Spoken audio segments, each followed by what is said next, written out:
আসসালামু আলাইকুম সুপ্রিয় দর্শক। আজকে আমি আপনাদেরকে একটা সুন্দর সিম্পল রেসিপি দেখাবো। সেটা হচ্ছে রুই মাছ দিয়ে কাঁঠালের বিচির তরকারি। আমরা অনেকে সবজি খেতে চাই না, কিন্তু এভাবে রান্না করলে অনেক বেশি ভালো লাগে।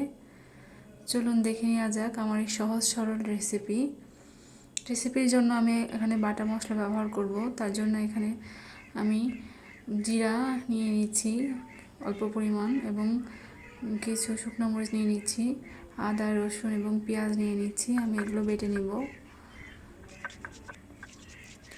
যেহেতু বাটা মশলার টেস্ট অসাধারণ, তার জন্য আমি সবগুলো মশলা বেটে নিচ্ছি সুন্দর করে। দেখুন আমার মশলা বাটা হয়ে গেছে। এখন আমি মাছ ভেজে নেব।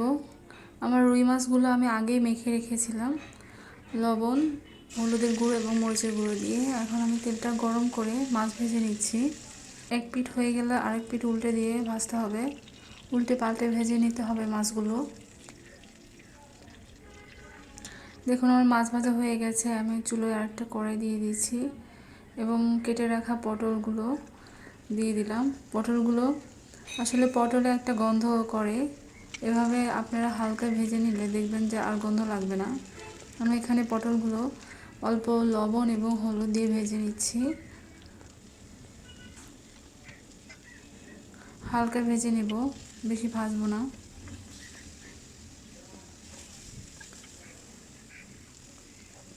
আর পটলগুলো ভাজা হয়ে গেছে। এখন আমি আরেকটা কড়াই বসিয়ে দিচ্ছি। কড়াইয়ের মধ্যে আমি সরিষার তেল দিয়ে দিলাম এবং কাঁচা মরিচ দিয়ে দিলাম, এবং আমি সেই বাটা মশলাগুলো দিয়ে দিচ্ছি এবং লবণ দিয়ে দিচ্ছি। স্বাদ মতো লবণ দিয়ে দিলাম, এবং মশলাগুলো যাতে পুড়ে না যায় তার জন্য আমি একটু পানি দিয়ে কষিয়ে নিব মশলাটা।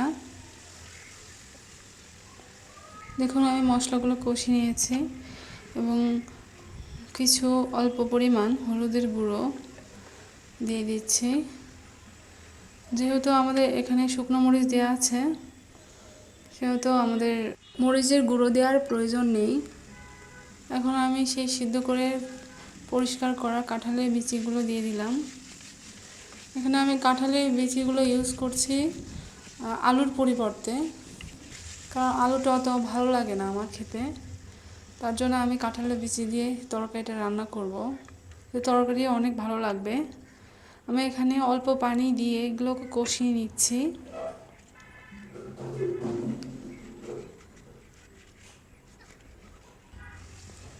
যেহেতু আমার কাঁঠালের বিচিগুলো আগেই সিদ্ধ করা, সেহেতু বেশি পানি লাগবে না। এখন আমি হালকা কষিয়ে নেওয়ার পর পটল ভাজাগুলো দিয়ে দিচ্ছি, পটলের টুকরোগুলো। আমি আবারও হালকা ভেজে নিচ্ছি এবং অল্প পানি দিয়ে আমি এগুলোকে কষিয়ে নিব আবার সবজিগুলোকে। দেখুন আমি আবার নেড়ে নিচ্ছি। সুন্দর করে নাড়তে হবে যাতে লেগে না যায়। দেখুন আমার সবজিটা কষানো হয়ে গেছে। এখন আমি পানি দিয়ে দিচ্ছি, পানি দিয়ে হালকা নেড়ে দিচ্ছি এবং ঢেকে দিলাম। এবং আমার সেই ভেজে রাখা রুই মাছগুলো আমি দিয়ে দিচ্ছি সবজির মধ্যে।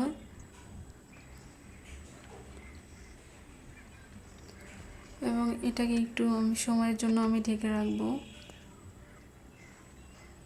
তারপরে ভাজা জিরে গুঁড়ো দিয়ে দিলাম আমি। দেখুন আমাদের তরকারিটা তৈরি। এটার টেস্ট কিন্তু অসাধারণ।